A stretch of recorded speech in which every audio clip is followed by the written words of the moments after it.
Why have you not come? Is your faith in hypotheticals truly that strong? Apparently not. You have made the right choice, brother. Why should so many die so loudly, when a far more subtle message can be sent? To achieve my mission, I only need Brown and his guests to die. And you, of course. Now show yourself! I'm taking you down, Victor. I do not fear death, nor do I revel in it, brother. But for some I am told that it can be a relief. Tonight, one of us will find out if that is the truth.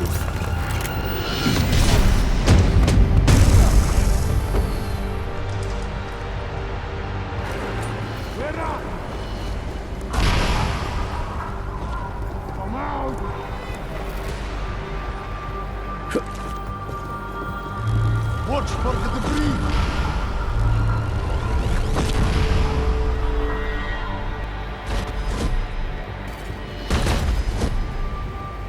I am so glad you could make it, brother. You have proven yourself to be a worthy adversary. A man who would willingly sacrifice himself to protect so many lives.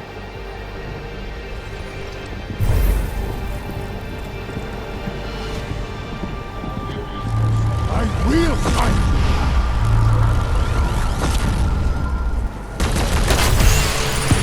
Come out already!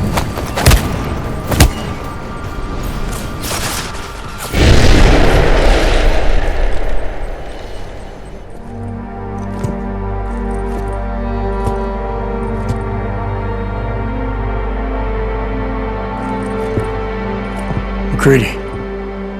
It's over.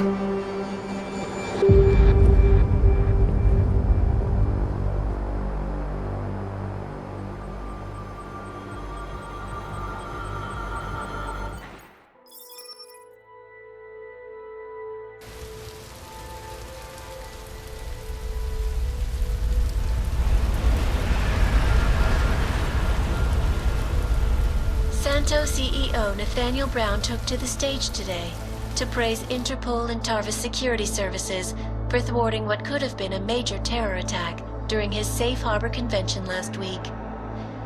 Interpol has confirmed that a group of radical terrorists linked to the Augmented Rights Coalition wired the residential towers surrounding Apex Center with enough explosives to destroy 2 city blocks. As shocking as that fact turns out to be, Brown had only this controversial opinion to give. We must not make rash decisions based on fear, nor should we allow a vocal minority to dictate our future. The Human Restoration Act is a perversion of all the United Nations stands for. In time, I believe saner minds on the Security Council will prevail. Strong words from a man with an even stronger bank account. Let us see if his prediction proves true. This is Eliza Hey, are you even listening to this? Live We won! from Pike. Did we? We completely disrupted their plan. Marchenko, the Orchid, the bombs. You've been under too long, man. Time to come up for air. Take a breath. Janus messaged me last night, said Brown's been lobbying like a champ. He and the people you saved know the act isn't a solution. Picus will talk around it as long as they can, but that thing is finished. Janus always seems to have the inside track. Except when it really matters. Miller, right? I'm sorry, Adam. I really did think he was working for the Illuminati. For a while, we both did. By the time I realized he was innocent. We can't change the past. We have to keep going. What are you thinking? How many more plans do they have in motion? How many more soldiers like Marchenko are waiting for the call? Don't call him a soldier. He was a thug, man. Soldiers have a code of honor. Soldiers follow orders, too. He was prepared to obey his, no matter the consequences. Sounds like you're sorry he's dead. He made his choice, I made mine. Regardless, we want the men behind him. Behind the Human Restoration Act. The ones still out there in the shadows. It's time for me to start pulling them into the light. Well, now we got names.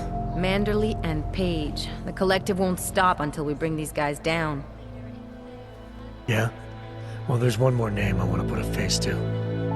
Janus. So that's what you've been chewing on. Look, I'll try, Adam, but I already told you he doesn't like meetings that aren't on his terms. Then give him a choice.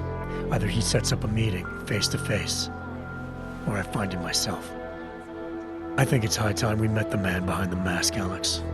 Don't you? This report just in. Law enforcement officials in Prague have tracked down and captured the bomb maker, whose deadly explosive devices claimed the lives of dozens of innocent travelers earlier this week. The woman, an ex-army demolition specialist named Allison Stanek, appears to be a religious fanatic and leader of the tech cult group, Church of the Machine God.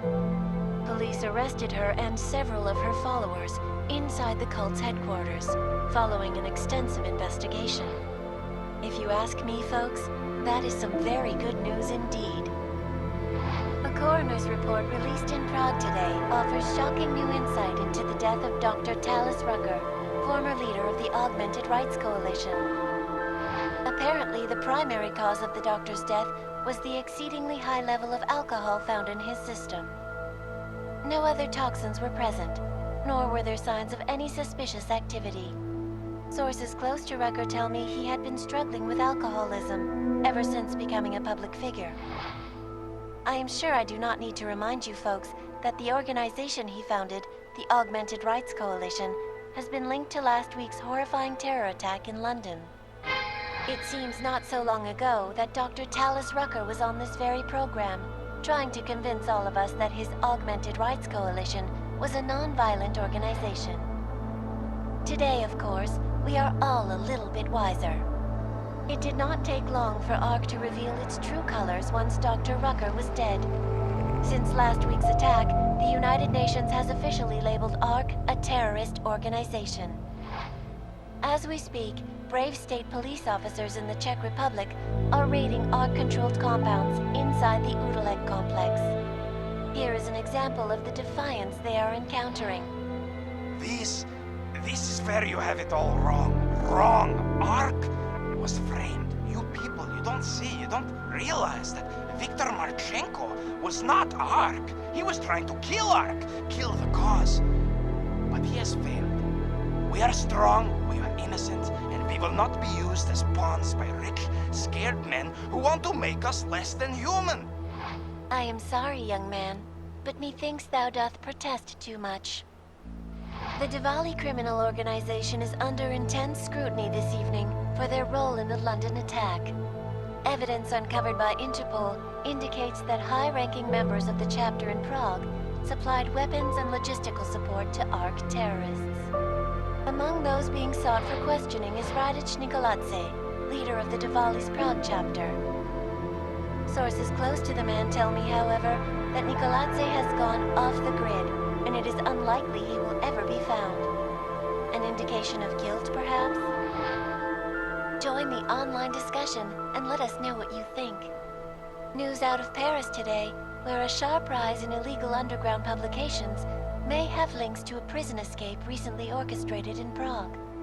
Last week, Czech state police were holding members of the underground news group Samizdat on charges of disturbing the peace, human trafficking, and media terrorism.